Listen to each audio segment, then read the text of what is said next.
good morning, good afternoon, good evening, whatever part of the day you're watching this video is A-OK. Welcome to day 5, chapter 5 of Brian's Winter. We made it through a whole week of distance learning, so shout out to you, shout out to everybody, happy Monday.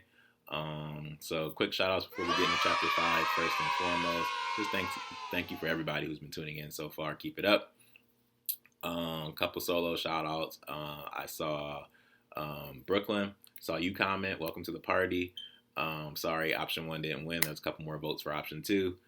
With that being said, shout out to Nuseba. Nuseba sent me a very nice message along with her work on Friday as well. Shout out to Nuseba. She's been working hard. I've been seeing her work all week long. And just shout out to everybody who's been working hard and doing their work. And let's tune in to Mr. Jones and tune in to everybody else's classwork on YouTube as well. We all appreciate it, and we all appreciate your diligence and hard work.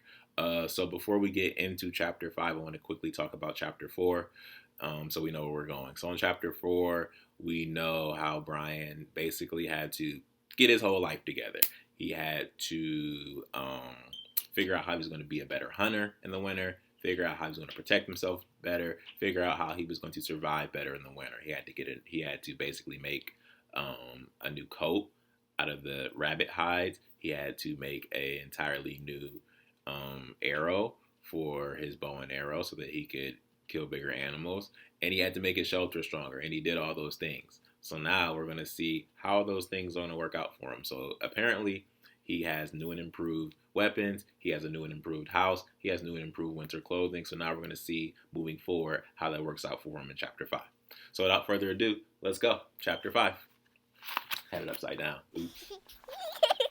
Chapter 5. The morning dawned cold. More ice around the edge of the lake, and the geese and ducks were flying almost constantly now.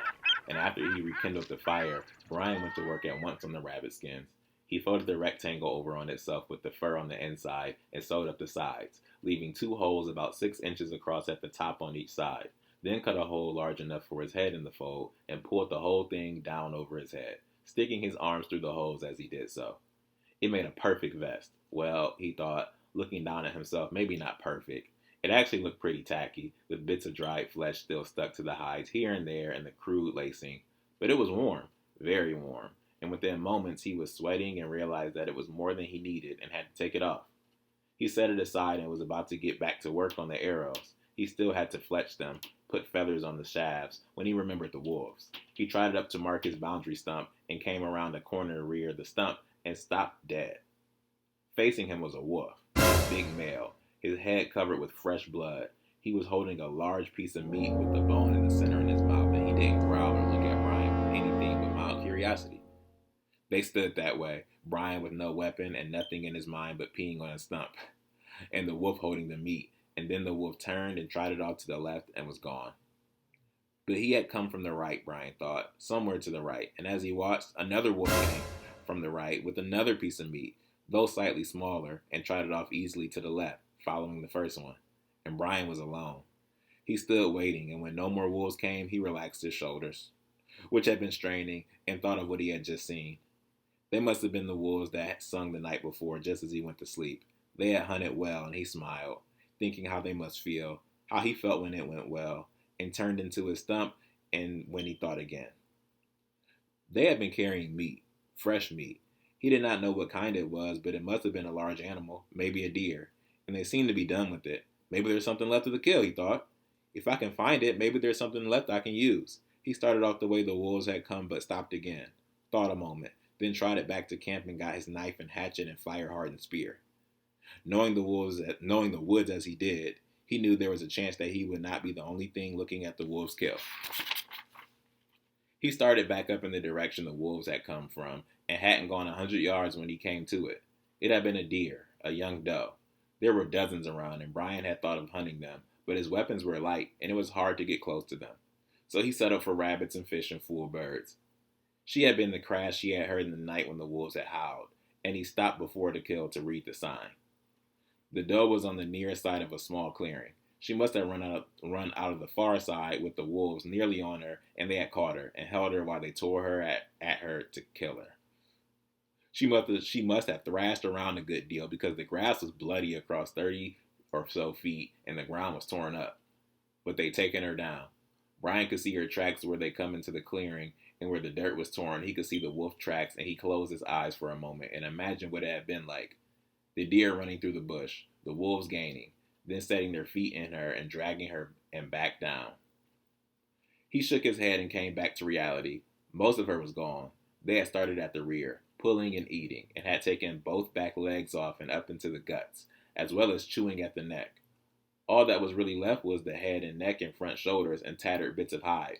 The whole thing looking like a roadkill hit by a semi. Brian smiled. It's a treasure, he thought, and actually started to salivate and then smiled more widely as he had a fleeting image of back in the world and what they would think if they could see him now, salivating over what amounted to a roadkill. He would have to work fast. Other predators, a bear, foxes, perhaps more wolves, could come along at any moment, and until he got to the protection of the fire, he wasn't sure he could hold his new wealth. The portion of the dough that was left weighed less than 50 pounds, and he dragged it easily at first, but then seeing that it left a blood mark as it skidded along, and worried that it would be easy to follow, he picked up the carcass and threw it over his shoulder and carried it. Wow. At the shoulder, he put it down and put more wood on the fire and took out his knife. First, it would have to be skinned. The skin toward the rear was torn and shredded where the wolves had ripped and fed, but it was largely whole on her chest and neck, and he worked carefully. First, a cut down from the underside of her chin to the middle of her chest, and here was his first surprise. Rabbits were easy to skin. The hide almost fell off of them. The doe's skin stuck tight to the meat and did not come off with simply pulling at it, the way a rabbit skin did. Brian had to use the tip of the knife to cut the skin away from the flesh, peeling it back 1/4 of an inch at a time. And it took him the better part of an hour, working constantly to get the hide loose, cutting it off the front legs and up the neck to the back of the head. The doe's eyes bothered him at first.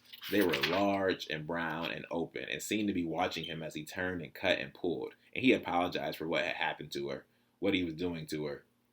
It did not ease his discomfort, but he hoped the spirit of the deer knew what he was feeling, and he promised that none of what was there would be wasted. And what a lot of it there was, more than he's seen since he crashed. The hide, much tougher and thicker than the rabbit skins, was big enough to nearly make it another vest, and he laid it near the side of his shelter to dry while he worked at the meat. The wolves had fed until they were gorged and must have then taken what they could carry back to their den. But he was amazed at how much meat there was left. He started cutting it off in strips, lean red meat, which he laid on a flat rock. Just off one shoulder there was more meat than he'd ever seen together in one place outside a supermarket. A good 6 or 7 pounds with no bone in it. And then the other shoulder, and then on top going up the neck, and when he finally was done, just at dark, he figured he had 25 or 30 pounds of meat. He made a huge stew, boiling close to 6 pounds of meat sitting by the fire in his rabbit skin vest as the evening chill came down. Then he ate, and ate, and ate, and when he was done there was still meat and broth left. He dozed, slept, and awakened in the middle of the night and ate some more, drank some more of the broth, and there was still some left. He awakened in the morning with the stomach still bulging and grease on his lips and something close to joy in his heart. He was not done with the body of the doe. The head bothered him, the way her eyes seemed to see things and separate it from the neck bones and took it up and set it in the fork of a tree well off the ground and looking out over the lake. He wasn't sure why, but it seemed the right thing to do, and he thanked her again for her meat before turning back to work. The freezes at night had done away with the flies, so they didn't bother the meat, and he spread the pieces out to give them air, and by the middle of the afternoon, he could see they were drying into kind of a jerky in the sun. But before that, he went back to work on the bones. There was still a lot of meat on them, and he chopped them up with the hatchet and kept a pot boiling all day to boil the meat and marrow from them. When it was finally done again in late afternoon, he was surprised to see the liquid in the pot become semi-hard, like jello, and turn into a thick mass full of bits of cooked meat. This he ate for the evening meal, or about half of it, spooning it in thick glops, and when he was at last back in his shelter, the meat stored safely in the rear and the pot set aside from the fire for the night. Still half full, he felt like the richest man on earth.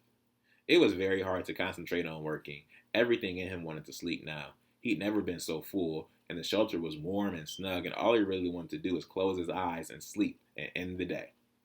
So quickly, I want to stop there and do a quick question. I want to talk about what just happened right there. So Brian just found a deer, didn't have to kill it. He just walked up on it. And even though the wolves took some meat from it, there was still a lot of meat left. And Brian worked hard. He cut all the meat off and basically like put it in his little fridge or makeshift fridge in his shelter. And he cooked some stew, and he just had so much meat, probably enough meat to last him for a very long time. And he ate 2 big meals, like he had a feast. And after you have a feast, you just want to lay down and sleep and chill out.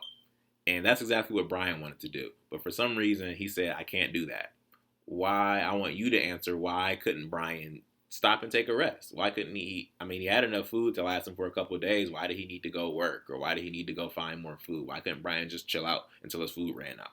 So I want you to pause it there, write your answers down, stop and talk with the neighbor, whatever you need to do, and then we will come back and finish the rest of the chapter.